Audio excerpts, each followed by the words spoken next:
வெங்கடேஷாய. ஸ்ரீ வெங்கடேஸ்வரா பக்தி தொலைக்காட்சி நேயர்கள் அனைவருக்கும் இனிய மாலை. இன்று 5ஆம் பாசுரம். மாயனை மண்ணு வடமதுரை மைந்தனை தூய பெருநீர் யமுனை துறைவனை. இந்த பாசுரத்தை கேட்போமா? மாயனை மண்ணு வட மதுரை மைந்தனை தூய பெருநீர் யமுனை துறைவனை ஆயர் குலத்தினில் தோன்றும் அணி விளக்கை தாயை குடல் விளக்கம் செய்த தாமோதரனை தூயோமாய் வந்து நாம் தூமலர் தூவி தொழுது வாயினால் பாடி மனத்தினால் சிந்திக்க போய பீழையும் போக்கு தருவான் நின்றனவும் தீயினில் தூசாகும் செப்பேலோரும் பாவாய்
மாயனை மண்ணுவட மதுரை மைந்தனை மாயனை மண்ணுவட மதுரை மைந்தனை தூய பெருநீர் யமுனை துறைவனை தூய பெருநீர் யமுனை துறைவனை ஆய குலத்தினில் தோன்றும் அறிவிளக்கை ஆய குலத்தினில் தோன்றும் அறிவிளக்கை தாயே குடல் விளக்கம் செய்த தாமோதரனை தாயே குடல் விளக்கம் செய்த தாமோதரனை தூயோமாய் வந்து நாம் தூமலர் தூவி பொழுது தூயோமாய் வந்து நாம் தூமலர் தூவி தொழுது வாயினால் பாடி மனதினால் சிந்திக்க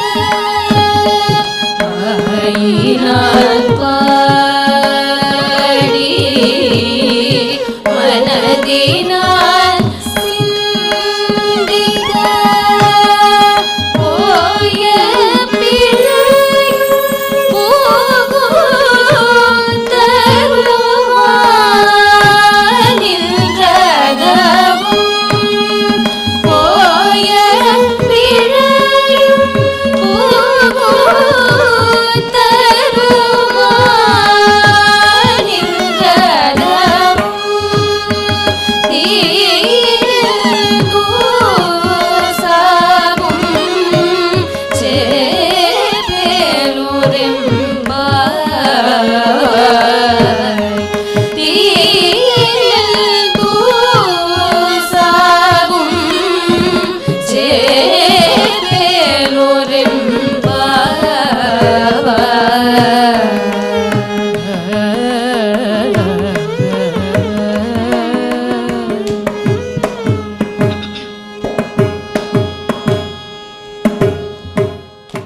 அழகான இந்த பாசுரத்தின் கருத்தை பார்க்கலாம்.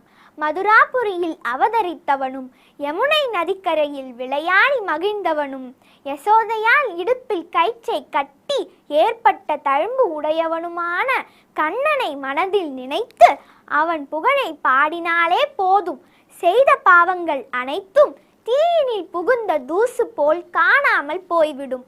இதுவே இந்த பாசுரத்தின் கருத்தாகும்.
कल्पादौ हरिणा स्वयं जनहितं दृष्ट्वैव सर्वात्मनां प्रोक्तं स्वस्य च कीर्तनं प्रपदनं स्वस्मै प्रसूनार्पणं सर्वेषां प्रकटं विधातु मनिशं श्रीधव्यन्वेपुरे जातां वैदिकविष्णुचित्ततनयां गोदाम् उदारां स्तुमः.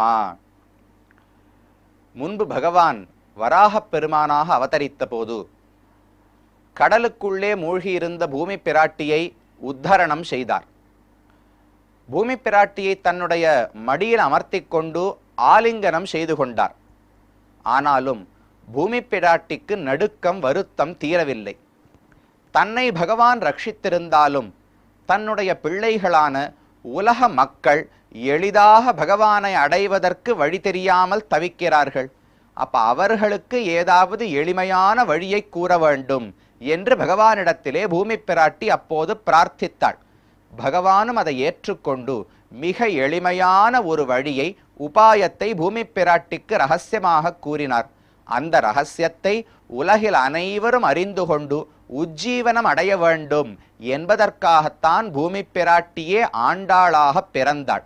ஆடி மாதத்திலே பூர நட்சத்திரத்திலே ஸ்ரீவில்லிபுத்தூர் என்கிற திவ்ய தேசத்திலே பெரியாழ்வாருக்கு குமாரதியாக ஆண்டாள் பிறந்து வராகப் பெருமான் தனக்கு கொடுத்த மிக எளிமையான வழி, மக்களுக்கு நன்மை பயக்கக்கூடிய வழியை திருப்பாவையில் நாம் தற்போது அனுபவிக்க வேண்டிய 5வது பாசுரத்திலே வெளியிடுகிறாள்.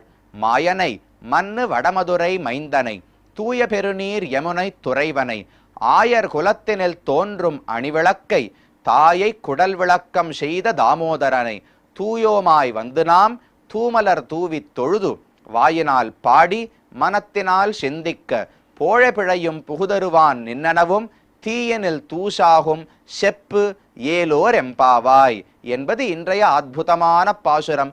என்ன அர்த்தம்னு பார்க்கலாம். மாயனை மன்னு வடமதுரை மைந்தனை, தூய பெருநீர் யமுனை துறைவனை, வரிசையாக கண்ணனுடைய தன்மைகளையெல்லாம் கூறிக்கொண்டு வருகிறார் ஆண்டாள். மாயனை, பகவான் மிகவும் ஆச்சரியமான சேஷ்டிதங்களை செய்யக்கூடியவர். எவ்வளவு பெரியவர்! உலகனைத்துக்கும் சுவாமி, வைகுந்தத்துக்கே அதிபதியான பகவான் சிறு இடையனாக மற்ற கோபர்களோரும் கோபியர்களும் சேர்ந்து விளையாடி கொண்டு இந்த உலகத்தில் கண்ணால் நாம் பார்க்கும்படிக்கு வந்து பிறந்தாரே, இதுவே எவ்வளவு பெரிய ஆச்சரியம்! அப்பேற்பட்டவர் மிக எளியவராக இருப்பதே ஒரு ஆச்சரியம் தானே. மாயனை மன்னு வடமதுரை மைந்தனை, வடமதுரை உத்தரப்பிரதேசத்திலே மதுரான் இன்னைக்கு சொல்றோமே, அந்த மதுரையில் தானே பகவான் அவதரித்தான். அந்த இடத்துக்கும் பகவானுக்கும் நெருக்கமான தொடர்பு உண்டு. மன்னு வடமதுரைன்னு தெரிவிக்கிறாரோ இல்லையோ, பகவான் அந்த இடத்துல பொருந்தி இருப்பாராம். அதாவது ஒவ்வொரு யுகத்திலும் பகவானுக்கும் மதுரைக்கும் சம்பந்தம் உண்டு. கிருதயுகத்தில் தான் வாமனனாக பிறந்த போது மதுரையில் தான் இருந்தார். அடுத்து திரேதாயுகத்தில் ராமாவதாரத்தின் போது தன்னுடைய தம்பியான சத்ருக்னனை இந்த மதுரைப்பதிக்கு அனுப்பி அங்கிருந்த அசுரர்களை கொன்று நாட்டை ஏற்படுத்தியவரே ராமன்தான். 3வது துவாபர யுகத்திலும் அங்கேதான் அவதரித்தான். அப்ப மன்னு வடமதுரை மைந்தன், மிகுந்த ஆசையோடு வடமதுரையிலே அரசனாக பகவான் இருந்தான். மைந்தனை, தூய பெருநீர் யமுனை துறைவனை, பக்கத்திலே யமுனை ஓடிக்கொண்டிருக்கிறது. கம்சனுடைய அரண்மனைக்கு பின்னாடியே யமுனை ஓடிக்கொண்டிருக்குமாம். தூய பெருநீர், இன்னைக்கு நாம யமுனையை சேவித்தால் கருப்பாக ஓடிக்கொண்டிருக்கும். ஆனால் ஆண்டாள் தூய பெருநீர்னு தெரிவிக்கிறாளே, அப்ப எப்படி தூய்மை இருந்ததுனால், தூய்மை வண்ணத்தில் இருக்கும் தூய்மை அல்ல, அதனுடைய பாவத்தில் இருக்கும் தூய்மை. வசுதேவர் கண்ணனை தலையில் ஏந்திக் கொண்டு இக்கரையிலிருந்து அக்கறைக்கு சென்று யசோதையிடத்தில் ஆய்ப்பாடியில் விட்டு வர வேண்டும் அல்லவா?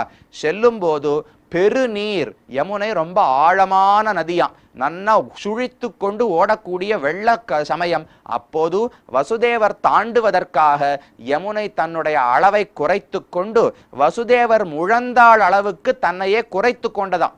ஜானு மாத்ரோதகோ யயௌ என்று பாகவதத்தில் சுகர் தெரிவிக்கிறார்.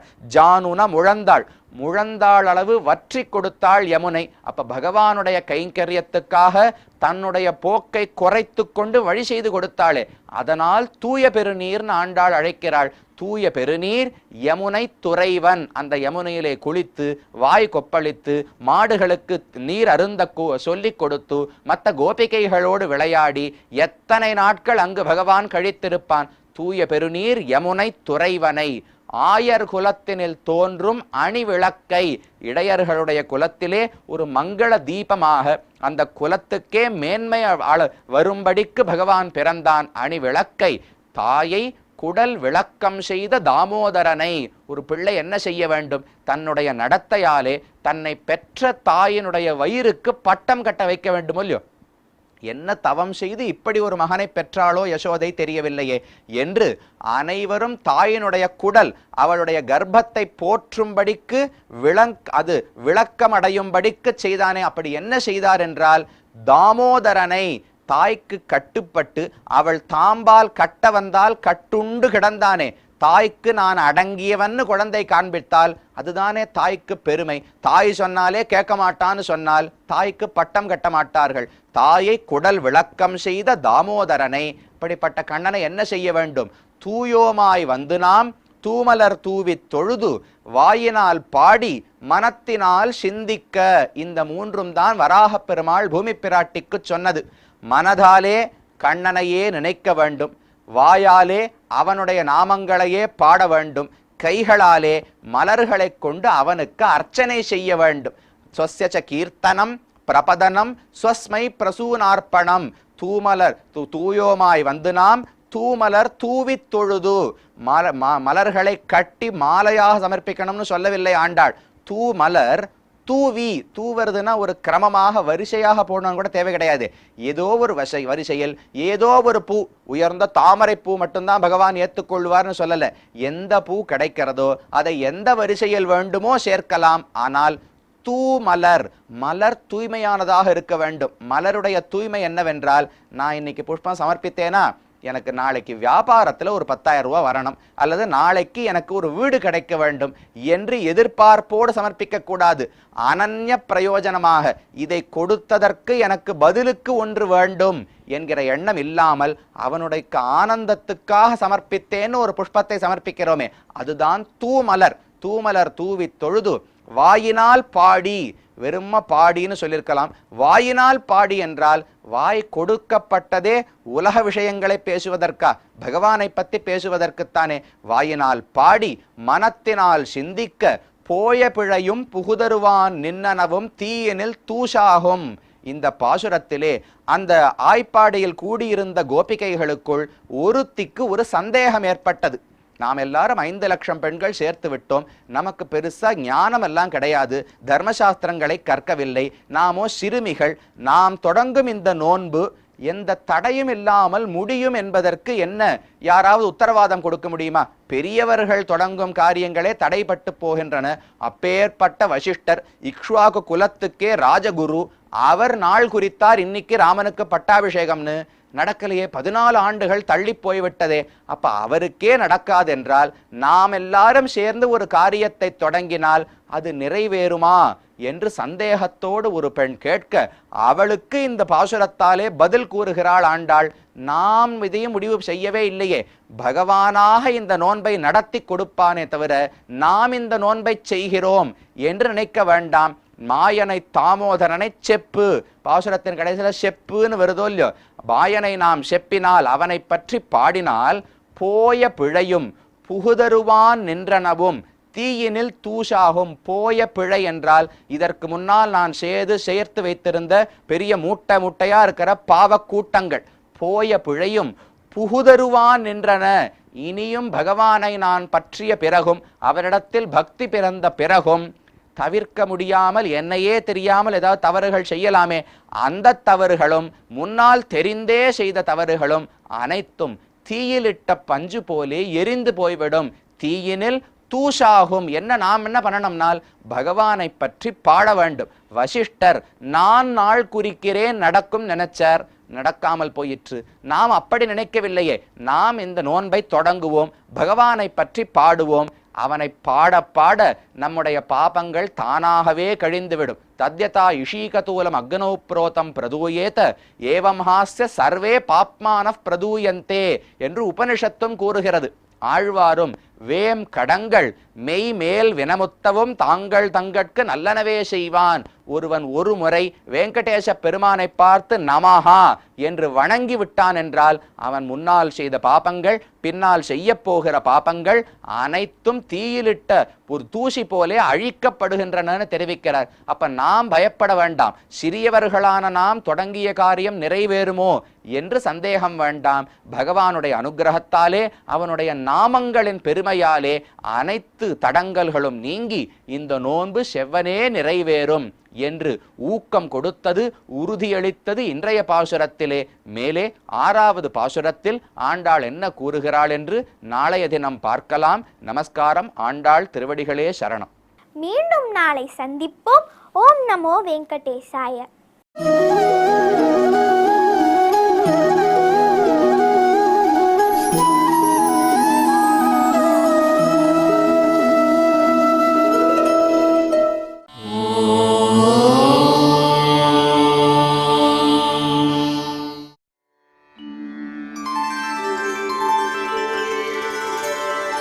विना वेङ्कटेशं